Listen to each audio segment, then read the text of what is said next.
Halo Sobat Safira, saya Dr. Isra Analdo Arza, spesialis bedah dari Rumah Sakit Safira Pekanbaru. Kali ini kita akan membahas pertanyaan-pertanyaan tentang penyakit wasir. Yang dimaksud dengan wasir itu secara medis dikenal dengan hemoroid, itu adalah suatu kondisi pelebaran pembuluh darah di bagian anus.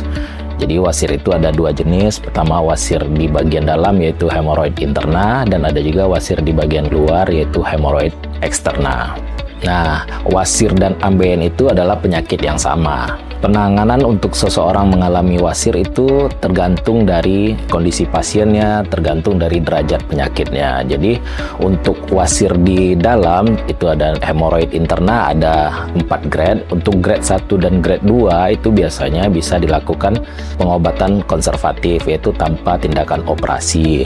Bisa dilakukan pemberian obat-obatan sesuai keluhan seperti anti nyeri, anti inflamasi, dan anti perdarahan. Tapi jika keluhan tersebut selalu berulang, grade 1 dan grade 2 itu boleh saja dilakukan tindakan operasi. Tujuannya apa? Tujuannya untuk mencegah kekambuhan dan mempercepat proses penyembuhan. Selanjutnya ada juga grade 3 dan grade 4. Biasanya pasien datang sudah dengan keluhan yang benjolan yang sudah membesar.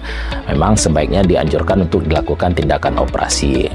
Nah, ada satu lagi jenis wasir di luar atau hemoroid eksterna. Jika sudah mengalami peradangan atau terjadinya trombosis, suatu penggumpalan darah, itu memang sebaiknya dilakukan tindakan operasi. Tujuannya adalah untuk mempercepat proses penyembuhan dan mencegah agar penyakit tersebut tidak kambuh lagi. Waktu yang tepat untuk dilakukan pemeriksaan wasir yaitu semua benjolan di anus, semua perdarahan dari anus, baik disertai nyeri atau tidak, itu sebaiknya dikonsulkan ke dokter. Kenapa? Karena banyak penyakit-penyakit yang gejalanya mirip dengan wasir. Contohnya penyakit yang disebabkan oleh tumor ataupun infeksi. Apakah wasir bisa kambuh lagi setelah operasi? Jawabannya bisa, jika faktor pemicunya atau faktor penyebabnya tidak kita hindari. Karena sebagian besar penyebab dari wasir itu sendiri adalah gaya hidup atau diet yang kurang serat.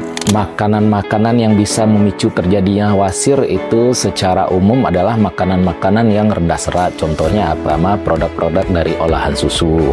Kedua, makanan yang bertepung seperti roti, pasta, kue, itu merupakan makanan-makanan yang rendah serat. Efeknya adalah makanan-makanan tersebut bisa membuat kotoran menjadi keras dan menjadi mempengaruhi pola dari buang air besar kita atau pasien itu sendiri. Yang selanjutnya, makanan-makanan ketika mengkonsumsi daging merah berlebihan atau makanan yang tinggi lemak seperti gorengan. Dan yang terakhir adalah makanan-makanan yang pedas. Itu untuk sebagian orang berpengaruh karena makanan pedas itu bisa merangsang saluran cerna, menimbulkan diare. Diare itu sendiri bisa mengiritasi bagian anus. Jika pasien-pasien yang sudah mengalami wasir, tentunya akan memperparah nyerinya. Jika ada keluhan-keluhan seputar wasir, ambeien, atau hemoroid, bisa dikonsulkan ke saya, Dr. Isra Analdo Arza, spesialis bedah di STWC Rumah Sakit Safira Pekanbaru.